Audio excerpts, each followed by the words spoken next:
balita si J.D. Castro.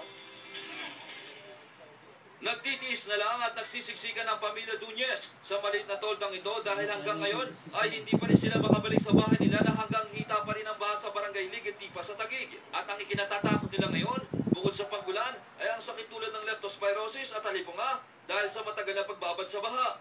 Lahat ng gamit namin nalubog. O, Diyos ko, tingnan nyo naman kung saan kami nakatira. 1 linggo na po kami hirap na hirap. Hanggang ngayon, marami pa rin barangay sa Taguig, Pateros at Pasigan lubog pa rin sa baha.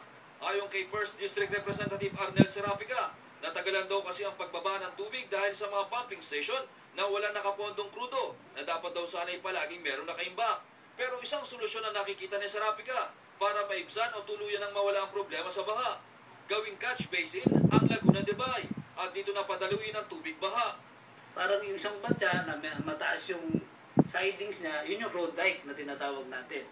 So ang tubig hindi mag-spread out sa komunidad. So maiipon lang siya doon, pero lumalabas naman yan sa Manila Bay. Kesa daw nalaliman ang Laguna de Bay na mas malaki ang pondong kinakailangan.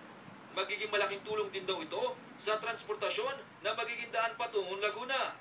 Tutol naman dito ang mga naninirahan malapit sa Laguna de Bay. Saan naman kami pupunta, narito ang kinabubuhay namin. Wala naman kaming ibang hanap buhay kung hindi dito.